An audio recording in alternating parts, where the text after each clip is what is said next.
Sebelum lanjut ke ceritanya, jangan lupa klik subscribe dulu ya teman-teman, agar aku lebih semangat uploadnya. Terima kasih, selamat mendengarkan. Bab 57, Rea merasakan usapan lembut di rambutnya, bahkan dia juga bisa merasakan pelukan hangat dari sebuah lengan yang begitu kekar. Hembusan nafas mengenai telinganya dan sedetik kemudian dia merasakan sebuah kecupan basah di tengkuknya. Rea memang tadi sudah tertidur, tapi terganggu dengan pelukan orang yang ada di belakangnya ini. Apakah itu Ibu Fitri atau Mea? Rea merasa jika itu bukanlah keduanya. Tetapi pelukan itu terasa sangat nyaman meskipun Rea masih bertanya-tanya siapa. Aku merindukanmu, sayang. Bisik seseorang di telinga Rea. Rea begitu mengenali suara, aroma tubuh dan juga dekapan itu. Sedetik kemudian Rea langsung membalikkan badannya dan mengalir air matanya saat melihat wajah sang suami yang ada di hadapannya saat ini. Mas, apa aku bermimpi? Lirih Rea memegang wajah Kenzo. Tidak sayang. Kamu tidak bermimpi, karena aku memang ada di sini, di hadapanmu sekarang, jawab Kenzo tersenyum. Benarkah? Apa buktinya kalau kamu itu nyata dan bukan mimpi? Rea masih berusaha mengumpulkan semua tenaganya yang sejak tadi siang terkuras habis ini. Mungkin karena efek itu membuatnya berhalusinasi, jika Kenzo saat ini ada di hadapannya. Kenzo yang mendengar hal itu langsung memajukan wajahnya, dan mencium bibir Rea lembut. Rea menyambutnya dan membuka bibirnya. Keduanya berciuman panjang dan Rea sambil berurai air mata. Kenapa ini terasa begitu nyata? Kenapa dia merasa bahwa Kenzo benar-benar menciumnya? Tetapi bukankah Kenzo masih belum ditemukan setelah kecelakaan itu? Sayang, Mas, ini aku, kamu jangan khawatir karena aku selamat, ujar Kenzo membuat Rea langsung bangun dari tidurnya. Rea duduk dan menghadap Kenzo yang masih tiduran. Jadi ini beneran kamu, Mas? Ya Allah. Terima kasih. Rea langsung berhambur memeluk Kenzo erat sambil menangis. Cup, udah jangan nangis lagi. Kenapa kamu terlihat pucat? Kamu jahat tahu nggak? Mas, aku khawatir kalau ada apa-apa sama kamu. Sejak berita yang mengatakan jika mobilmu terbakar aku sudah langsung lemas dan sempat pingsan. Hiks. Rea memukul dada Kenzo dengan kepalan tangannya yang kecil. Kenzo tertawa kecil dan itu semakin membuat Rea memukul Kenzo karena kesal setengah mati. Mas kenapa jahat banget sih? Aku berasa jadi janda tahu nggak? Rea merajuk dan Kenzo menariknya dalam pelukan. Tangannya mengelus punggung sang istri lembut dan sesekali mencium rambutnya. Ceritanya panjang. Ada seseorang yang menyabotase mobilku, tetapi untungnya Kelvin bergerak dengan cepat sehingga semuanya langsung beres dalam waktu sehari saja, ujar Kenzo. Flashback, Kelvin memberitahukan Kenzo jika anak buahnya sejak pagi tadi mencurigai seseorang. Akhirnya Kelvin memperlihatkan rekaman CCTV di depan kantor sampai di basement lewat laptop milik Kelvin. Mereka bisa melihat bagaimana Anjani masuk ke bawah mobil Kenzo selama hampir 1 menit dan kemudian keluar dengan bebas, karena saat itu basement juga sedang lenggang tidak ada orang satupun. Namun, sepertinya Anjani lupa kalau tempat itu dibekali CCTV 4D dan bisa melihat jelas wajah siapa saja yang masuk ke kamera. Anjani, jadi orang itu Anjani Larasati. Iya Tuan. Sepertinya dia disuruh oleh seseorang karena kata anak buah saya beberapa hari yang lalu Anjani terlihat mengobrol dengan Juan, jawab Kelvin. Kurang ajar Juan, ternyata dia tidak ada kapok-kapoknya. Kenzo mengepalkan tangannya. Dia merasa Juan sudah sangat keterlaluan dan harus diberikan pelajaran saat ini juga. Kita jalankan rencana sebelum kita meringkus orang itu. Kenzo benar-benar marah kali ini karena Juan ingin melenyapkannya nyawanya lewat Anjani. Lihat saja permainan yang akan membuat kalian tercengang. Kenzo mengkode Kevin agar menjalankan rencananya sekarang. Bersambung. Bab 58. Masih flashback. Kelvin masuk ke dalam mobil setelah Kenzo duduk di belakang kemudi. Setelah itu Kelvin melajukan mobilnya keluar gedung perusahaan dan berjalan lambat. Ini masih mobil yang sama, tetapi salah satu anak buahnya sudah membawa mobil dengan merek yang sama, dan juga bentuk mobilnya menuju rest area yang sudah diberitahukan oleh Kelvin. Kenzo berhasil mengelabuhi semua orang termasuk Anjani yang saat itu diperintahkan oleh Juan untuk mengawasinya. Ganti mobil di rest area dan biar anak buahmu yang menjalankan rencana, ujar Kenzo saat akan memasuki jalan tol. Baik, Tuan, jawab Kelvin patuh. Kelvin tidak berani melaju dengan cepat, karena biar bagaimanapun salah satu remnya sudah ada yang disabotase oleh Anjani. Dalam jarak beberapa kilometer Kelvin membelokkan mobilnya ke arah rest area, dan bisa berhenti di tempat yang tepat. Setelah mobil bisa berhenti dengan sempurna, Kenzo keluar dari dalam mobil itu berjalan menuju sebuah mobil yang sudah disiapkan oleh anak buahnya. Kelvin langsung membuka pintu mobil itu untuk Kenzo masuk, kemudian Kelvin masuk ke dalam kursi bagian kemudi, dan melajukan mobilnya ke suatu tempat. "Bawa orang-orangmu untuk mengurus Juan, aku akan menunggu di tempat biasa," ujar Kenzo. "Baik Tuan." Kelvin langsung menghubungi anak buahnya, untuk menyergap Juan kediamannya. "Lalu bagaimana dengan Anjani?" tanya Kenzo. "Dia sekarang berada di rumah sakit. Kabarnya putrinya jatuh pingsan dan mimisan banyak. Sepertinya kondisi dari putri Nona Anjani memang sudah sangat parah, Tuan." Sedangkan mobil Kenzo yang sudah dipakai oleh anak buahnya melaju dengan kecepatan sedang. Mereka menjalankan semua rencana yang diperintahkan oleh Kelvin dengan profesional. Saat berada di belokan, sang sopir membantingnya kemudi ke kiri. Pria itu bersiap keluar dari pintu, sabuk pengaman sudah terlepas dari tubuhnya. Dengan pengalaman yang sudah sangat banyak, juga jam terbang yang tinggi, pria itu membuka pintu setelah membanting setir mobilnya. Baum! Mobil itu meledak setelah berguling-guling 3 kali dan terbakar, hingga tidak bersisa. Sedangkan anak buah Kelvin langsung memasuki mobil pick-up yang sejak tadi memantau di belakang. Berita tentang ditangkapannya Juan dan Anjani tersebar di sosial media. Sekarang semua tahu dalang di balik kecelakaan yang menimpa mobil Kenzo, yaitu 2 orang itu. Anjani yang sedang dalam masa berkabung, karena putrinya meninggal dunia, akhirnya hanya pasrah saat digelandang ke kantor polisi. 2 orang itu menjadi berita trending topik di seluruh jagat dunia maya maupun real. Kenzo meminta Kelvin yang mengurus klarifikasi semuanya.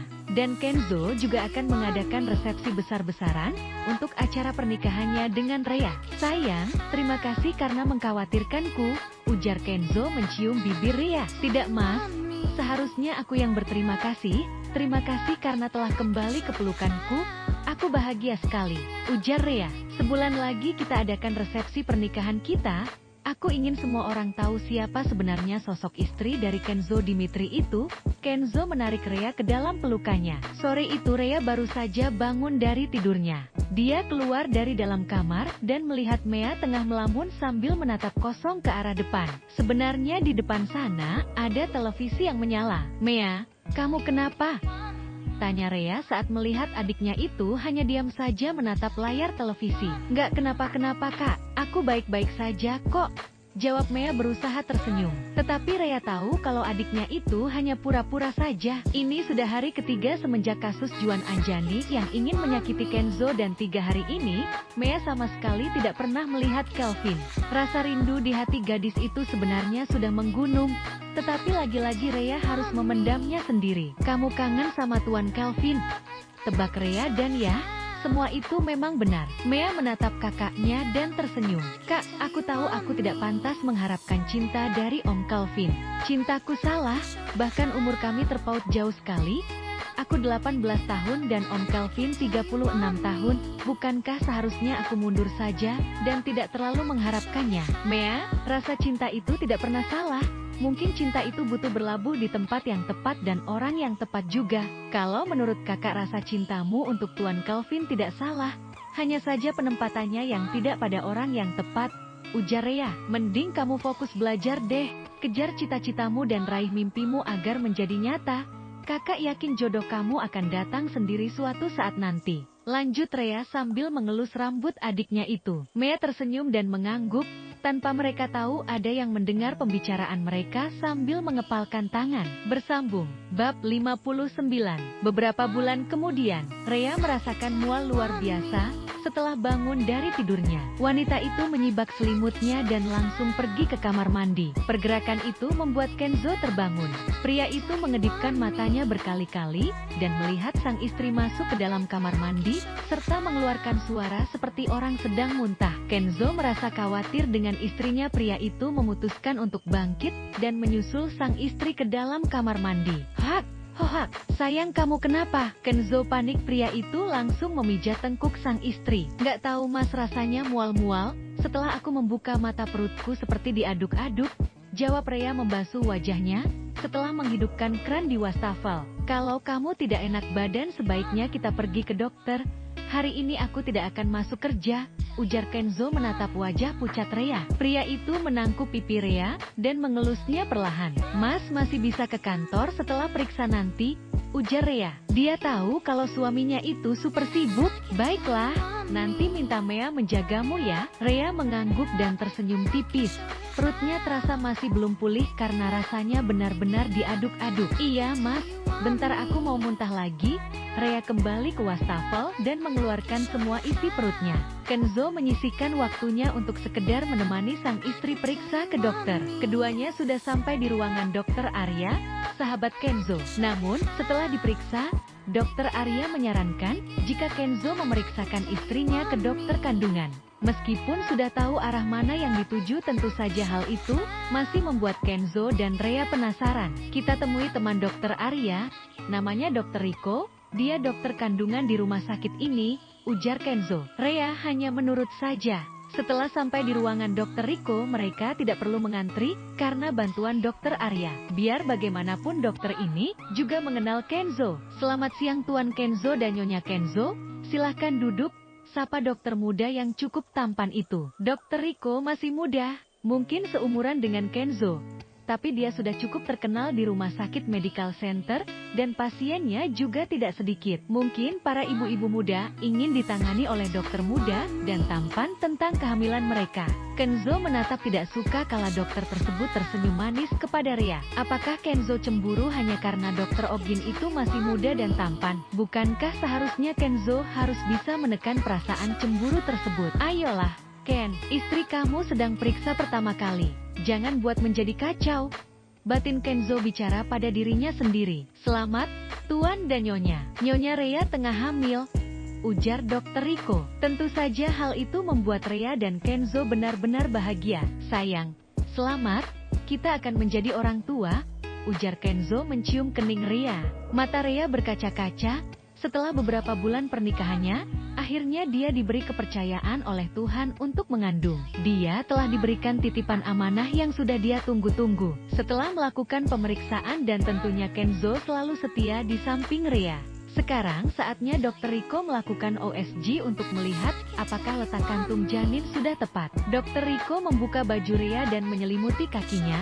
Setelah itu dokter muda itu mengambil sebuah gel dan kemudian dioleskan di perut Rea. Meskipun sebenarnya Rea merasa malu, tapi dia tahu jika prosedur pemeriksaan USG seperti ini. Sedangkan Kenzo tidak pernah melepaskan matanya dari gerakan dokter Riko. Pada saat dokter muda itu menempelkan sebuah alat di perut Rea, tiba-tiba dokter Riko tersenyum sambil menatap ke arah layar monitor. Wah, selamat ya Tuan dan Nyonya.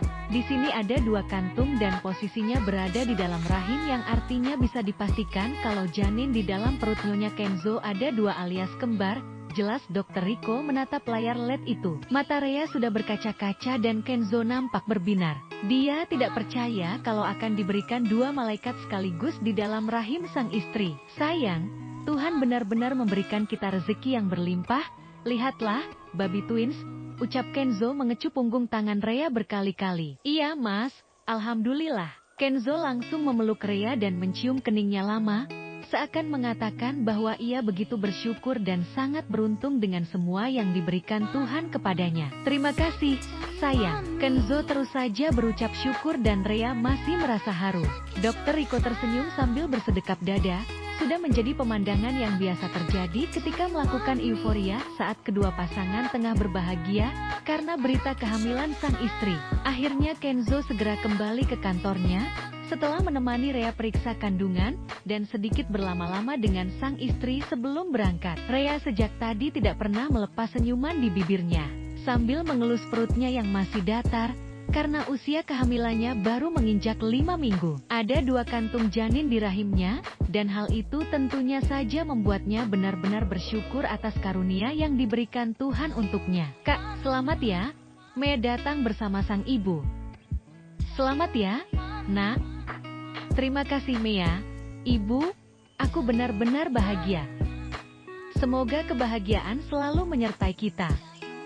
Amin. Selesai.